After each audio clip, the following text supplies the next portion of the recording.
bersyukur kembali kita dapat memuji, memuliakan nama Tuhan.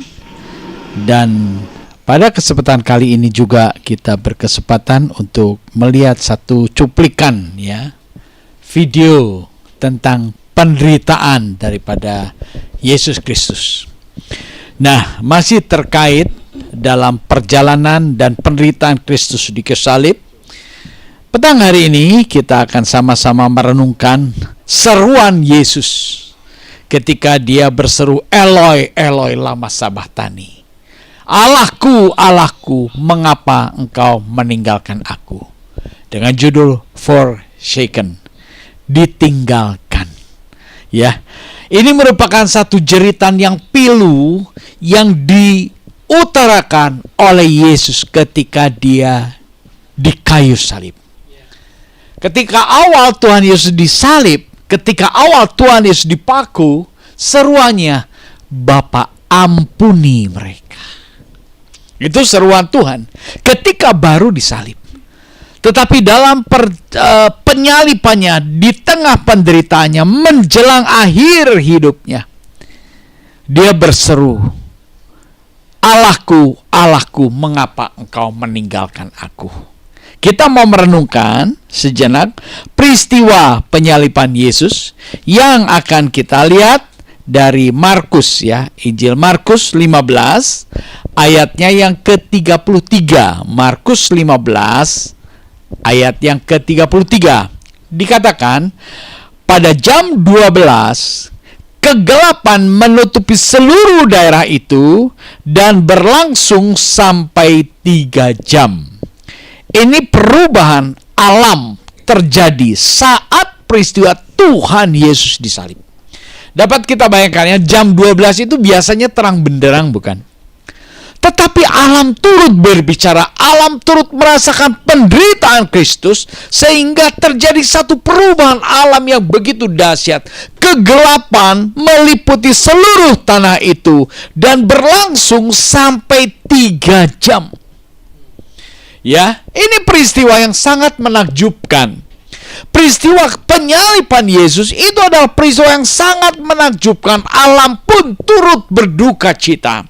Kalau kita lanjut di dalam Markus 15 ayat yang ke-34, dikatakan, dan pada jam 3 berserulah Yesus dengan suara nyaring, Eloi, Eloi, lama sabachthani, yang berarti, Allahku, Allahku, mengapa engkau meninggalkan aku? Jam 3. Siang hari jam 12, seharusnya terang benderang, tetapi kegelapan menudungi tempat itu. 3 jam berlalu, lalu seruan Yesus menyerukan, Eloi, Eloi, lama sabachthani, Allahku, Allahku, mengapa engkau meninggalkan aku? Ini merupakan satu jeritan yang pilu yang keluar dari mulut Yesus Kristus. Ini kita perlu perhatikan. Menjadi perenungan bagi kita. Mengapa dia berseru sedemikian rupa?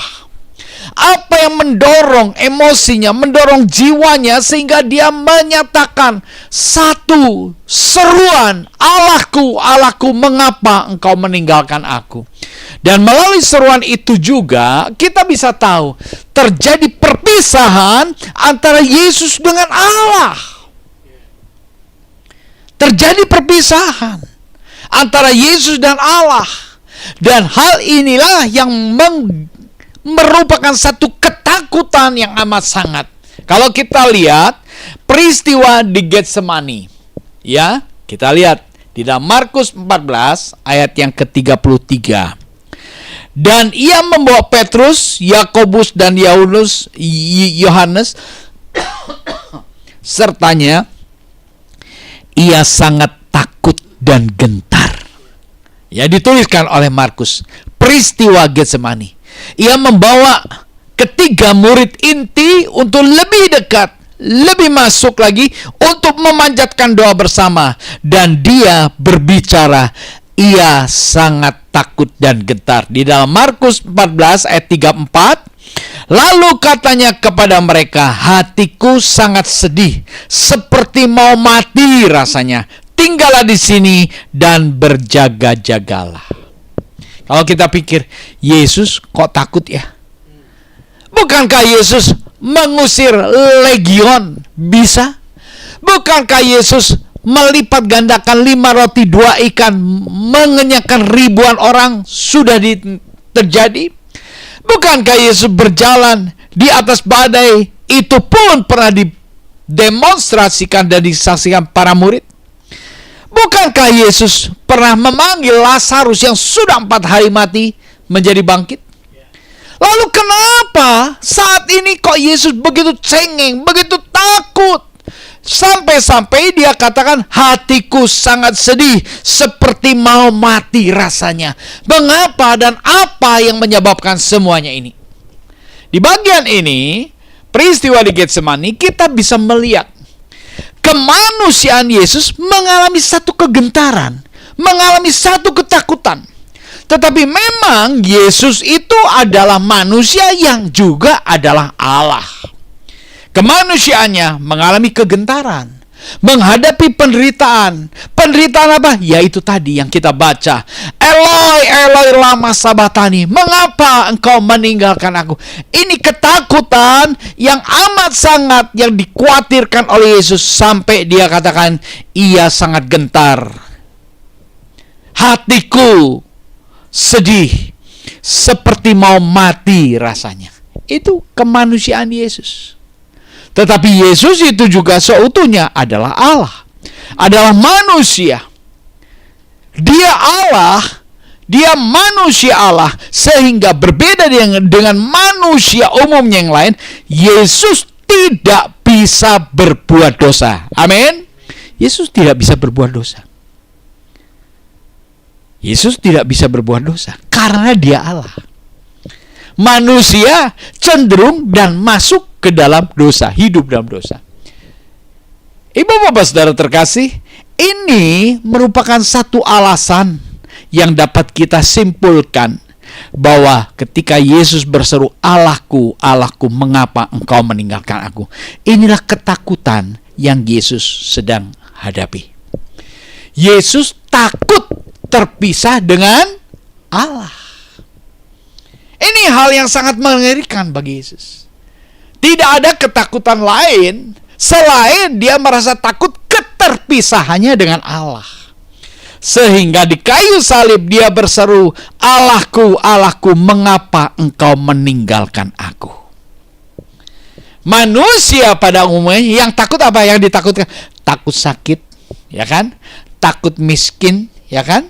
Takut kurang dihormati, takut tidak dihargai, dan bermacam-macam ketakutan. Itu takut manusiawi. Tetapi kalau kita lihat, Yesus itu takut. Takutnya apa sih? Takut terpisah dengan Allah. Ketika dia dipaku, dia masih berseru, ampuni mereka. Dia masih punya kekuatan, kemampuan untuk melepas pengampunan. Tetapi saat ketika dia betul-betul memikul dosa dunia, dia harus terpisah dengan Allah. Ini menjadi bukti bukan? Bahwa Yesus tuh betul-betul mati di kayu salib itu menanggung dosa dunia. Menanggung dosa umat manusia. Sampai apa? Sampai Allah harus terpisah. Sampai dia harus terpisah dari Allah. Kenapa? Karena dosa. Dosa siapa? Dosa kita. Dosa umat manusia.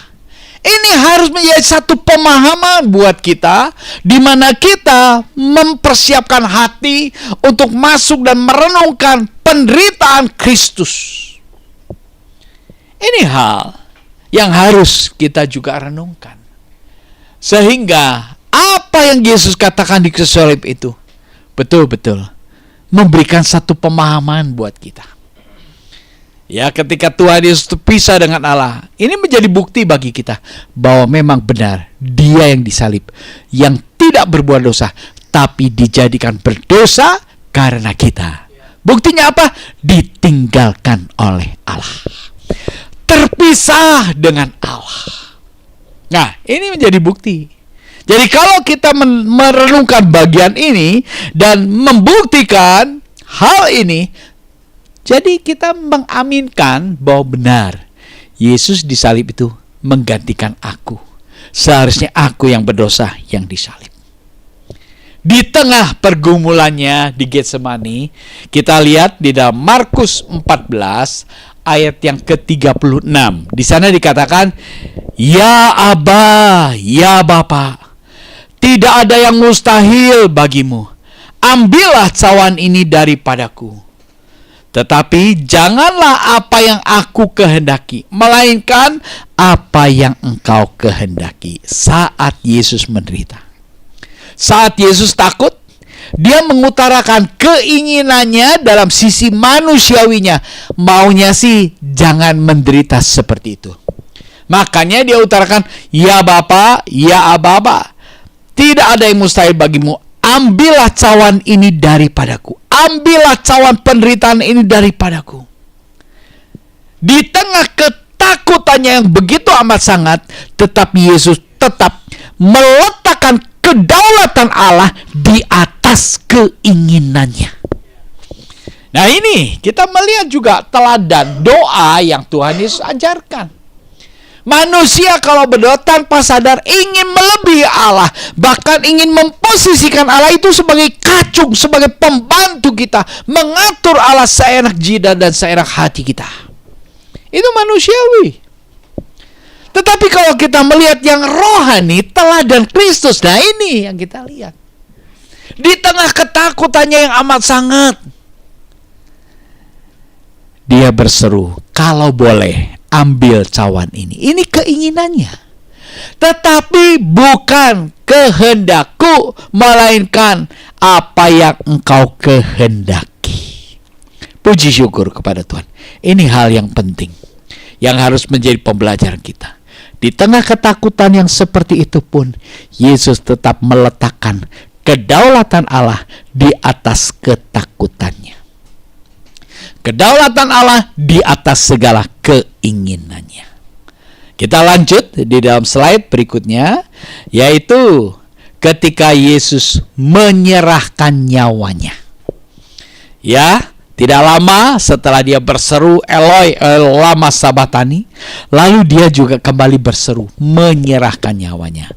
Di dalam Markus 15 ayatnya yang ke-37, dikatakan di sana, "Lalu berserulah Yesus dengan suara nyaring dan menyerahkan nyawanya." Jelas ya? Dituliskan oleh Markus, ia yang menyerahkan nyawanya. Dia tidak mempertahankan nyawanya, tapi dia menyerahkan nyawanya. Ini menjadi satu penggenapan apa yang Yesus pernah katakan. Markus 10 ayatnya yang ke-45. Markus 10 ayat yang ke-45. Di sana dikatakan bahwa karena Anak Manusia juga datang bukan untuk dilayani, melainkan untuk melayani dan untuk memberikan nyawanya menjadi tebusan bagi banyak orang. Ini Tuhan Yesus pernah katakan kepada orang banyak, kepada ahli Taurat. Dia katakan, Anak Manusia datang bukan untuk dilayani, melainkan untuk melayani. Kita pelayan-pelayan Tuhan seringkali menganggap, kita kan melayani Tuhan. Tapi sesungguhnya Tuhan katakan Anak Manusia bukan untuk dilayani. Jadi kalau kita sebagai pelayan Tuhan melayani Tuhan, sesungguhnya kita siap melayani Tuhan, kita rela melayani Tuhan, kita mau melayani Tuhan karena kita sudah terlebih dahulu dilayani oleh Tuhan. Amin. Ini kita harus sadar. Sebab kalau kita tidak sadar demikian, wah betapa hebatnya kita. Tuhan aku layani. Wow, betapa hebatnya kita, bukan? Tetapi kita harus memahami apa yang Tuhan Yesus katakan, Anak Manusia datang bukan untuk dilayani. Dia tidak gila hormat, dia tidak gila ingin dilayani, tetapi semua itu kalau kita melayani dia sebagai bukti. Pertama, karena kita sudah dilayani oleh Dia. Dilayani dalam hal apa? Ditebus, dibebaskan, dimerdekakan. Orang yang terbelenggu mana bisa melayani Tuhan? Tidak bisa. Hanya orang yang sudah dibebaskan, dimerdekakan, dia punya hati ingin melayani.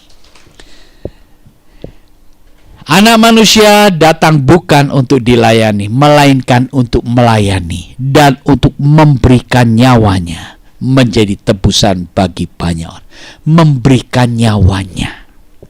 Itu yang dia katakan. Selama dia melayani. Dan dibuktikan. Di kayu salib. Ia menyerahkan nyawanya. Ia memberikan nyawanya. Jadi menggenapi. Apa yang dia katakan itu bukan omong doang. Tetapi betul-betul dia menyerahkan nyawanya sebagai penggenapan tentang apa yang dia perkatakan. Ini integritas daripada Yesus Kristus. Kalau kita mau meneladani Kristus, lihat teladan Kristus. Supaya apa? Kita dapat mengaplikasikan identitas kita sebagai anak Tuhan, dapat kita lakukan, dapat kita nyatakan, sehingga orang di sekitar kita melihat integritas kita, menunjukkan bahwa memang benar kita anak-anak Allah. Amin. Jangan sampai identitas kita anak Allah, tetapi kita tidak menunjukkan integritas sebagai anak Allah. Tuhan, ini teladannya. Puji syukur kepada Tuhan. Di dalam Markus 15 ayat yang ke-38 dikatakan, ketika itu tabir bait suci terbelah dua dari atas sampai ke bawah. Ketika Tuhan menyerahkan nyawanya, satu peristiwa, satu keajaiban terjadi di tempat lain. Tuhan Yesus disalib di Golgota, di Bukit Tengkorak. Tetapi ini di bait suci Yerusalem terjadi satu peristiwa besar, yaitu apa? Tabir bait suci terbelah dua dari atas sampai ke bawah. Siapa yang membelah? Siapa yang menggunting? Maka Markus menuliskan dari atas sampai ke bawah. Kalau dari bawah ke atas, mungkin ada anak kecil yang iseng bawa gunting, dia potong. Tetapi ini peristiwa tabir bait suci terbelah dua. Saat mana? Saat Yesus di kayu salib. Peristiwa alam membuktikan, ya, peristiwa alam berduka cita. Siang hari jam 12, tetapi saat di mana Yesus disalib terjadi kegelapan 3 jam. Itu alam berbicara. Ketika Yesus menyerahkan nyawanya, setelah dia berseru, dia menyerahkan nyawanya, mujizat lain terjadi di bait suci. Tabir bait suci terbelah dua. Kenapa di dalam bait suci terbelah dua? Karena tabir itu memisahkan antara ruang suci dengan ruang maha suci. Pemisahan itu ditutup oleh tabir. Lalu tabir itu hanya bisa disingkap oleh imam yang membawa korban penebusan dosa. Ya, itu. Tetapi sekarang ketika Yesus mati, tabir itu terbelah dua. Terbuka. Tidak ada pemisah antara bait suci dengan ruang maha suci. Ruang suci dengan ruang maha suci. Tidak ada lagi terjadi pemisahan. Kenapa? Karena Yesus sudah menyelesaikan. Apanya? Misinya. Penebusannya. Ini semua menjadi bukti-bukti yang betul-betul kita dapat renungkan, kita dapat cerna, dan dapat kita pertanggungjawabkan. Jadi kalau kita makin memahami bukti-bukti ini, apa alasannya kita ragu untuk Yesus? Itu Yesus mati di kayu salib menebus dosaku. Sepertinya nggak nyambung ya. Itu 2000 tahun yang lalu, kita hidup di zaman abad 21. Kok begitu dahsyat kuasa pengampunannya masih berlaku? Seringkali kita ini, nggak masuk akal. Maka sebab itu, penebusan Yesus Kristus harus direspon, harus ditangkap, harus kita terima dengan iman. Maka kita dapat menyanyi, anugerahmu besar bagiku. Amin. Jadi tadi kita nyanyi itu bukan asal bunyi. Tetapi betul-betul kita menikmati, benar Tuhan, anugerah-Mu itu besar. Nah, inilah Injil, inilah berita tentang kematian Kristus yang perlu kita renungkan bersama-sama. Ada peristiwa lain yang juga luar biasa. Kita lihat ya, di Markus 15 ayat yang ke-39. Markus 15 ayat yang ke-39. Waktu kepala pasukan yang berdiri berhadapan dengan dia melihat matinya demikian, berkatalah ia. Apa katanya? Sungguh orang ini adalah anak Allah. Siapa?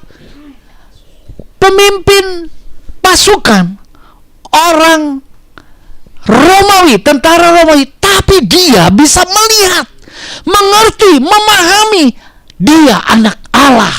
Yang disalib itu siapa? Yesus. Yang di mata dia tuh Yesus. Tetapi dia mendapat pencerahan, penyingkapan pemahaman. Benar, dia ini anak Allah, bukan sekedar raja Yahudi.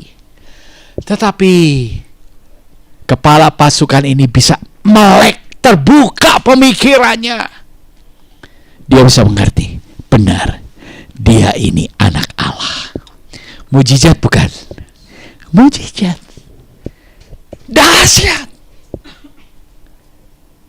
Tentara Roma itu mungkin dia belum pernah mendengar Injil Kerajaan Allah yang Yesus beritakan. Tetapi saat kematiannya, ketika dia melihat cara matinya demikian, dia mengakui, sungguh orang ini adalah anak Allah. Dampak kematian Kristus membuka pemikiran yang tadinya berpikir secara gelap, sekarang dia beroleh pencerahan, melihat kemuliaan Allah di balik kematian Kristus.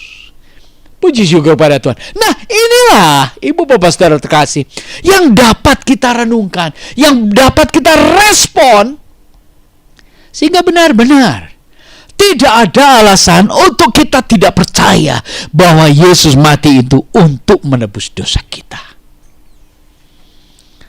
Lalu setelah kita melihat bagian ini, ya, kepala pasukan itu mengakui sungguh orang ini adalah anak Allah. Dia adalah Allah. Ya, melihat kemuliaan Allah. Kita lanjut. Kematiannya mendamaikan kita dengan Allah. Ini harus terjadi. Ini harus dialami. Kematian Kristus itu mendamaikan kita dengan Allah.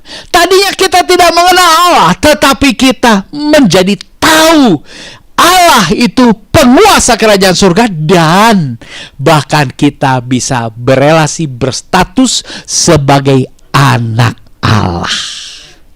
Wah, luar biasa bukan? Ini kita akan lihat apa yang diberitakan oleh Paulus.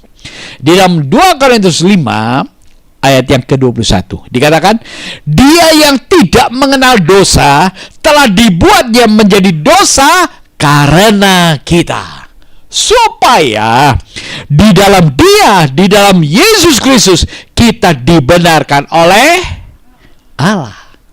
Di dalam penebusan Yesus kita diperdamaikan oleh Allah. Dia yang tidak mengenal dosa. Ini pemahaman Paulus tentang pribadi Yesus. Yesus itu tidak mengenal dosa. Tetapi Yesus itu yang para pengikutnya dianiaya oleh Paulus sewaktu dia masih bernama Saulus. Dalam perjumpaannya, dalam cahaya yang begitu menyilaukan, dia, Paulus, berjumpa dengan Yesus. Saulus, Saulus, mengapa engkau menganiaya aku? Ini pengalaman perjumpaan Saulus dengan Yesus. Dia tidak menganiaya Yesus Kristus, tetapi dia menganiaya para pengikutnya. Tetapi Yesus turut merasakan orang-orang, para pengikutnya yang sedang dianiaya oleh Saulus. Sehingga Yesus memperkenalkan dirinya kepada Saulus bahwa akulah Yesus yang engkau aniayakan. Sehingga dia punya pemahaman. Dia yang tidak mengenal dosa telah dibuat menjadi dosa karena kita. Dibuktikan ya. Sehingga dia terpisah dengan Allah. Kenapa? Karena dia pikul dosa dunia. Di sana tidak kelihatan dosa dunia seperti apa, tetapi membuktikan bahwa Yesus pikul dosa dunia. Maka sebab itu Allah berpisah dengan dia. Dia ditinggalkan Allah. Di dalam 2 Korintus 5:18. Dan semuanya ini dari Allah yang dengan perantaraan Kristus telah mendamaikan kita dengan dirinya, dan yang telah mempercayakan pelayanan pendamaian itu kepada kami. Semuanya ini dari Allah. Semuanya peristiwa penyaliban Yesus Kristus inisiatif Allah. Amin. Dari Allah. Jadi kalau kita memperingati Natal ya, ada bayi yang baru lahir di kandang, itu ada inisiatornya. Allah yang menginisiasi. Maka sebab itu ketika kepala pasukan melihat matinya dengan cara demikian, dia melihat di balik kematian Kristus ada kemuliaan Allah. Sehingga kepala pasukan itu dia katakan, benar, orang ini adalah anak Allah. Wow, luar biasa bukan? Dia bisa melihat di balik semua peristiwa yang terjadi itu tetap ada kendali dan kuasa Allah. Paulus katakan, semuanya ini dari Allah yang dengan perantaraan Kristus telah mendamaikan kita dengan dirinya. Dengan perantaraan Kristus, dengan perantaraan peristiwa kematian Yesus Kristus, dengan perantaraan peristiwa berpisahnya Yesus dengan Allah, itu justru satu peristiwa yang membuktikan bahwa di sana terjadi pembayaran lunas untuk menebus dosa umat manusia. Itu bukti-bukti. Dan kalau kita bisa melihat, merenungkan menjadi bukti-bukti, mari kita bersyukur atas anugerahnya. Nah, inilah pelayanan Injil yang diberitakan oleh Rasul Paulus. Jadi Paulus dia katakan, yang telah mempercayakan pelayanan pendamaian itu kepada kami. Nah, ini pelayan-pelayan Tuhan. Harus memperdamaikan manusia yang tidak mengenal, jadi mengenal Allah. Bukan hebat mengenal kita. Ada banyak pengikut Kristus, orang percaya, taunya Bapak Pendetanya. Bapak Pendeta bekil, wah luar biasa, pendeta yang besar. Tapi mereka tidak mengenal Yesus, tidak mengenal Allah. Buat apa? Tetapi mari, pelayan-pelayan Tuhan, umat Tuhan, kalau kita menerima firman Tuhan, harus menuntun dan membawa kita untuk mengenal Allah. Bukan untuk mengenal teknologi, bukan hanya bersaksi tentang kemajuan ilmu pengetahuan. Kalau kita hanya untuk tahu pengetahuan, cari aja di Google. Tetapi kalau kita mau mengenal Allah dan percaya, kita perlu firman yang hidup, firman Tuhan. Di dalam 2 Korintus 5:19 dikatakan, sebab Allah mendamaikan dunia dengan dirinya oleh Kristus dengan tidak memperhitungkan pelanggaran-pelanggaran mereka. Ia telah mempercayakan pemberitaan pelayanan itu kepada kami. Allah mendamaikan dunia dengan dirinya. Luar biasa ya. Jadi melalui kematian Yesus Kristus, Allah memperdamaikan dunia dengan dirinya. Bagian yang terakhir, bagaimana respon kita ketika kita merenungkan bersama hal ini? Ketika kita mendengar firman Tuhan, bagaimana respon kita? Ini hal yang sangat serius. Seperti kita sedang belajar. Kalau kita sedang mempelajari ilmu pengetahuan, matematika, diajarkan oleh guru, kita respon, kita ikuti, kita tanggapi dengan baik, maka ilmu itu berpindah. Kita mengerti. Pengetahuan kita tambah kalau kita respon. Demikian juga ketika ketika kita merespon firman Tuhan, apa yang bertambah? Bukan pengetahuan, tapi iman makin diruncingkan, iman makin bertumbuh. Amin. Nah, ini dampak daripada kita merespon firman Tuhan. 2 Korintus 5 ayatnya yang ke-20. Jadi kami ini adalah utusan-utusan Kristus. Seakan-akan Allah menasihati kamu dengan perantaran kami. Dalam nama Kristus kami meminta kepadamu, berilah dirimu didamaikan dengan Allah. Bagaimana respon kita?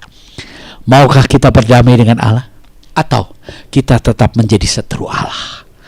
Pilihan ada di tangan Anda. Terserah kita. Tidak pernah ada pemaksaan.